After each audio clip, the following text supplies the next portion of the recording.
आप लोग भी यही सोच रहे हो ना कि आपका मेकअप कैमरा के ऊपर इस तरह से ब्यूटीफुल क्यों नहीं लगता है, क्योंकि आप उसको राइट टिप्स एंड ट्रिक्स के साथ नहीं करते हो।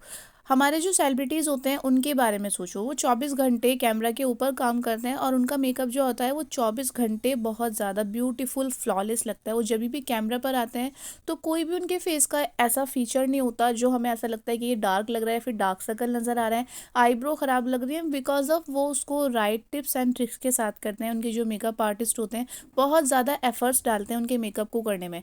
तो आज मैं भी आप लोगों के साथ कुछ ऐसी चीज़ें शेयर कर रही हूँ जो आपके मेकअप में बहुत ज़्यादा इंपॉर्टेंट रोल प्ले करती हैं। अगर आप इन चीज़ों को ध्यान में रख के अपना मेकअप करोगे तो आपका मेकअप भी कैमरा के ऊपर और विदाउट कैमरा बहुत ज़्यादा ब्यूटीफुल लगने वाला है। इवन आप खुद को नहीं पहचान पाओगे कि ये आप ही हो। सबसे पहले all you have to do कि आपको अपने फेस को अच्छे से मॉइस्चराइज कर लेना है। नो मैटर आपकी स्किन ड्राई है या फिर ऑयली है, अपने फेस को मॉइस्चराइज ज़रूर करें। उसके बाद हमें करना है, अपने फेस के ऊपर कोई भी स्ट्रोक क्रीम लेनी है या फिर इल्यूमिनेटर लेना है और अपने फेस के ऊपर उसको अप्लाई कर लेना है। मिनिमम क्वांटिटी में लेना, बहुत ज़्यादा अप्लाई मत कर लेना, कम अप्लाई करना और उसको फिंगर की हेल्प से ब्लेंड करना है। उसके बाद हमारे फेस के ऊपर जो इंपॉर्टेंट पार्ट होता है वो होती है हमारी आइज़। अगर हमारी आइज़ की जो डार्क सर्कल है या फिर जो सेलिब्रिटीज़ होते हैं उनके जो डार्क सर्कल होते हैं वो विजिबल हो रहे हैं तो क्या उनका मेकअप अच्छा लगेगा? नहीं लगता है ना। तो अपने डार्क सर्कल को हमें अच्छे से कवर करना है राइट टिप्स के साथ। इसके लिए मैं यहाँ पर ले रही हूँ ऑरेंज कलर करेक्टर और इसको अपनी अंडर आई के ऊपर अप्लाई कर रही हूँ, अपनी अपर आई के ऊपर अप्लाई कर रही हूँ, जो भी मेरे फेस के ऊपर डार्क स्पॉट है वहां पर अप्लाई कर रही हूँ। अब यहाँ पर बहुत सारे लोगों के मन में सवाल आएगा कि हम जब भी ऑरेंज कलर करेक्टर के साथ अपने फेस को हाइड करते हैं, अपने डार्क सर्कल को हाइड करते हैं, तो हमारा जो फेस होता है वो पूरा ऑरेंज हो जाता है। तो यहाँ पर आप लोगों के साथ एक शर्त है भाई कि आपको जब भी अपना फेस कलर करेक्ट करना है ना, तो आप इसको जिस भी ब्रश के साथ या ब्यूटी ब्लेंडर के साथ ब्लेंड करोगे, आप उस प्रोडक्ट्स के साथ, उस टूल के साथ किसी भी और चीज़ को, किसी भी और प्रोडक्ट को ब्लेंड नहीं करोगे। तो जैसे कि मैं यहाँ पर इस छोटे से ब्रश के साथ इसको ब्लेंड कर रही हूँ। अब मैं इस ब्रश के साथ अगर कोई दूसरा प्रोडक्ट ब्लेंड करती हूँ तो या तो पहले मैं इसको साफ करूंगी या फिर मैं इससे उसे ब्लेंड ही नहीं करूंगी। ऑल्सो सेकंड जो ट्रिक होती है हमारे ऑरेंज कलर करेक्टर को कैंसिल आउट करने की, वो होती है आपकी जो भी कंसील पैलेट है। जैसे कि यहाँ पर अभी आपको मैंने कंसील पैलेट दिखाई थी, उसमें ज़रूर ज़रूर ज़रूर आपकी स्किन टोन से मैच होता हुआ कोई भी ऐसा एक शेड होगा जो आपकी स्किन टोन से एग्जैक्ट मैच हो रहा होगा। आपको वो ले लेना है और उसको ऑरेंज कलर करेक्टर के ऊपर अप्लाई कर लेना है। बहुत ज़्यादा नहीं, हल्का सा मिनिमम, ठीक है, जिससे ये दोनों जो कलर हैं वो आपस में मिल जाएं। ठीक है, जब आपको आपस में आप इन दोनों को मिलाओगे, ब्लेंड करोगे, तो जो ऑरेंज कलर करेक्टर का ऑरेंज शेड होता है वो बहुत हद तक कैंसिल आउट हो जाता है। ऑल्सो वो आपके जो डार्क सर्कल है उसको भी कैंसिल कर देता है। ठीक है, तो आपके दोनों काम यहाँ पर हो जाते हैं। नाउ हमें बारी आती है इसको ब्लेंड करने की। आप जब इसको ब्लेंड करोगे तो बहुत ध्यान से ब्लेंड करना है, ऐसे ब्लेंड करना कि ये दोनों आपस में ब्लेंड भी हो जाएं, अपनी जगह से हटे भी ना, और आपका जो बेस है उसमें क्रीज भी ना आए, आपकी जो अंडर आई है उसमें क्रीज ना आए, क्योंकि अगर ब्लेंड अच्छे से करोगे तो क्रीसिंग नहीं बनेगी। क्रीसिंग नहीं बनेगी तो जो आपका बेस है वो बहुत ज़्यादा फ्लॉलेस आएगा। ठीक है, तो ब्लेंडिंग के ऊपर बहुत ज़्यादा ध्यान देना है। उसके बाद हमें लेना है कोई भी फुल कवरेज फाउंडेशन, और फाउंडेशन अपनी स्किन टोन से मैच होता हुआ लेना। बहुत सारे लोग, इवन 75% लोग क्या गलती करते हैं कि उनका जो फाउंडेशन होता है वो उनकी स्किन टोन का ही नहीं होता, वो उसको अपनी स्किन टोन से ज़्यादा लाइटर चूज़ करते हैं, क्योंकि उन्हें लगता है कि फाउंडेशन अप्लाई करने से हमारा जो रंग है, हमारा जो स्किन कलर है वो फेयर लगेगा। वो बहुत ज़्यादा गलत तरीका होता है। देखो, उससे आपका जो मेकअप होता है वो 99% तक ख़राब हो जाता है, बहुत ज़्यादा गंदा लगेगा कैमरे के ऊपर, और वो रियल में भी बहुत गंदा लगता है, क्योंकि आपका स्किन कलर अलग है, आपका फाउंडेशन का कलर अलग है। थोड़ी देर बाद वो ऑक्सीडाइज होता है, वो काला पड़ने लगता है या फिर वो पैची हो जाता है। तो वो तब होता है जब आप अपनी स्किन टोन से गलत शेड यूज़ करते हो और उसको अप्लाई करते हो। दूसरा, आपको जो फुल कवरेज फाउंडेशन लेना है उसको मिनिमम क्वांटिटी में लेना है। बहुत ज़्यादा फाउंडेशन नहीं ले लेना है ये सोच के कि ये हमें फुल कवरेज देगा तो हमारा फेस अच्छा लगेगा। नो, आपको मिनिमम फाउंडेशन लेना है। कैमरा के ऊपर जब भी फाउंडेशन आप बहुत ज़्यादा अप्लाई करोगे वो बहुत ज़्यादा बुरा लगता है। ठीक है, तो मिनिमम अप्लाई करो, उसको अच्छे से ब्लेंड कर लो।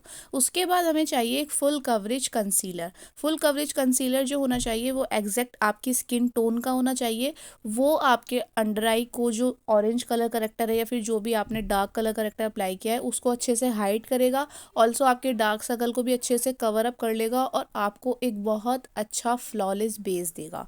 ठीक है जी। नाउ इसे हम ब्यूटी ब्लेंडर की हेल्प से ब्लेंड करेंगे। फाउंडेशन भी हमने ब्यूटी ब्लेंडर की हेल्प से ब्लेंड किया है क्योंकि ब्यूटी ब्लेंडर जो होता है वो हमें एक स्मूथ फिनिश देता है और वो प्रोडक्ट को इतना ही अप्लाई होने देता है हमारे फेस के ऊपर जितने हमारे फेस को नीड होती है। तो मैं आप लोगों को सजेस्ट करूँगी ब्रश के साथ मत अप्लाई करो अपने मेकअप को ज़्यादा, अगर आप प्रोफेशनल नहीं हो मेकअप में या फिर आपको अच्छा मेकअप चाहिए और आपको कैमरा पर पिक्चर्स अच्छी चाहिए तो ब्यूटी ब्लेंडर के साथ ऑलवेज जाओ। उसके बाद हमें चाहिए होता है कोई भी कॉम्पैक्ट पाउडर या फिर लूज पाउडर, उससे अपनी अंडर आई को अच्छे से सेट करो पहले डैबिंग मोशन में, पूरा टाइम लेने के बाद डैबिंग मोशन में जैसे कि यहाँ पर मैं कर रही हूँ। और पाउडर भी जो लेना है आपको वो भी मिनिमम क्वांटिटी में लेना है, भर भर के पाउडर अप्लाई मत कर लेना क्योंकि वो भी कैमरा के ऊपर बहुत ज़्यादा बुरा लगता है।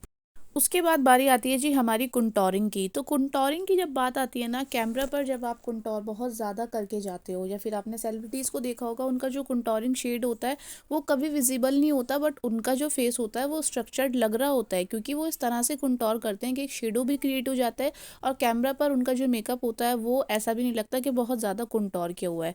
तो हमें चाहिए, हम सिर्फ एक शेडो क्रिएट करेंगे जो कैमरा के ऊपर इतना बुरा भी नहीं लगेगा और हमारा फेस जो है वो स्ट्रक्चर्ड लगेगा, शेप में आ जाएगा, हमारी कुंटोरिंग भी हो जाएगी।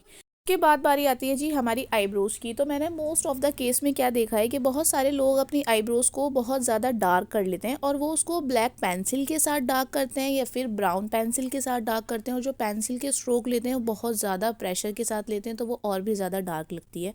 देखो आईब्रोज़ जो होती हैं वो हमारे फेस के ऊपर इतना अहम रोल प्ले करती हैं ना, अगर आपकी आईब्रोज़ डार्क हैं तो आपका फेस अलग लगेगा। अगर आपने अपनी आईब्रोज़ को तरीके से किया हुआ है कि आपकी आईब्रोज़ नॉर्मल लग रही हैं, एक सॉफ्ट सा लुक आपने आईब्रोज़ को दिया है तो आपका फेस जो है वो बहुत ब्यूटीफुल लगता है। तो हमेशा अपनी आईब्रोज़ को डार्क मत करें, उन्हें सॉफ्ट सा लुक दें। नाउ मैं मूव ऑन कर रही हूँ अपनी आईज के ऊपर। तो आज मैं अपना आई शेडो जो है वो 2 कलर के साथ कंप्लीट कर लूँगी बिकॉज कैमरा के लिए मेकअप लुक है, पिक्चर परफेक्ट मेकअप है। तो पिक्चर्स में जब आपकी जो आईज होती हैं वो थोड़ी शिमरी लगेंगी, थोड़ी शाइनी लगेंगी और जब लाइट्स आपके फेस पे पड़ती हैं ना तो आपका जो आई लुक होता है वो बहुत ज़्यादा पॉपअप होता है। तो सबसे पहले आपको एक कोई भी शेड लेकर जो भी आपके आउटफिट से मैच होता है वो उसको ट्रांजिशन शेड के लिए अप्लाई कर लो थोड़ा लाइटर, और उसके बाद कोई भी स्पार्कली शिमरी शेड लो और उसको अपने लिड एरिया के ऊपर एक शेप देते हुए अप्लाई कर लो।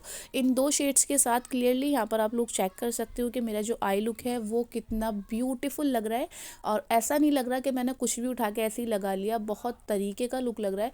तो जब सेलिब्रिटीज़ जो लोग होते हैं ना, आपने उन लोगों का आई मेकअप देखा होगा, कोई बहुत ज़्यादा कलरफुल नहीं होता है बट आई मेकअप होता है, तो वो इसी तरीके के आई लुक जो होते हैं ना वो करते हैं, उसको ट्राई करते हैं और जो कैमरा के ऊपर बहुत ज़्यादा कैची लगता है, जब लाइट्स पड़ती हैं हमारे फेस के ऊपर तो बहुत अट्रैक्टिव लगता है।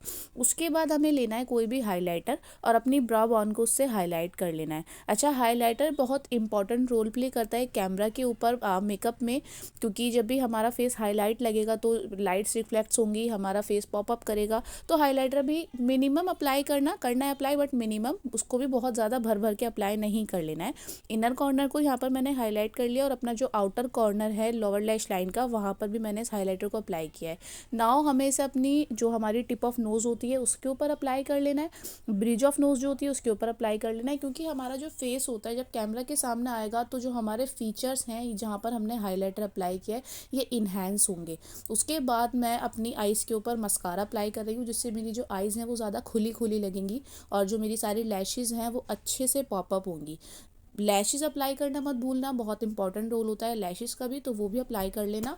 नाउ बारी आती है हमारे ब्लश की। तो जब भी आपको कैमरा के ऊपर अपने मेकअप को नेचुरल दिखाना है, इन्हेंस करना है अपने फीचर्स को, तो आप जो ब्लश शेड यूज़ करोगे वो लाइटर यूज़ करोगे। ये जो बहुत ज़्यादा डार्क ब्लश शेड होते हैं, लाइक आपने रेड ले लिया या फिर आपने कोई और ब्लश शेड ऐसा ले लिया जो बहुत ज़्यादा डार्क है, वो कैमरा के ऊपर इतना अच्छा नहीं लगता है। तो जो लाइटर शेड होते हैं यानी कि जो सटल शेड होते हैं वो अप्लाई करोगे आप ब्लश के। उसके बाद न्यूड लिपस्टिक अप्लाई की है मैंने यहाँ पर और हाइलाइटर से इस लुक को कंप्लीट कर लिया है चिकबोन के ऊपर। और हेयर्स द मेकअप लुक आप लोग देख सकते हो कि कितना ज़्यादा ब्यूटीफुल फ्रेश मेकअप लुक लग रहा है। इसको मैं अगर 12 घंटे भी पहनूंगी ना मेकअप को तो मेरा मेकअप ऐसा ही लगेगा, बिल्कुल फ्रेश लगेगा, मेरा चेहरा जो है वो डल नहीं लगेगा, क्योंकि हमने इसमें जो सारे टिप्स एंड ट्रिक्स यूज़ किए हैं वो राइट हैं, ऑन द पॉइंट हैं और हर चीज़ को हमने जैसे किया है वो कोई बहुत ज़्यादा नहीं किया है और हर चीज़ को बिल्कुल परफेक्टली किया है, जिससे हमारा जो मेकअप है वो पिक्चर्स में बिल्कुल परफेक्ट आएगा। तो ये थी आज की वीडियो गाइज। अगर आपको वीडियो अच्छी लगी हो तो मेक श्योर मेरे चैनल को सब्सक्राइब कर लेना और वीडियो को लाइक कर देना। आप लोग लाइक नहीं करते हो वीडियो को, यार प्लीज़ लाइक कर दो, चैनल को सब्सक्राइब कर लो ताकि इस तरह की मैं और वीडियोज़ जब भी लेकर आऊँ तो आप लोगों को नोटिफिकेशन मिल जाए और आप मेरी वीडियोज़ देख सको। हो। तब तक के लिए अपना बहुत सारा ख्याल रखो, मुझे दुआओं में याद रखो। बाय।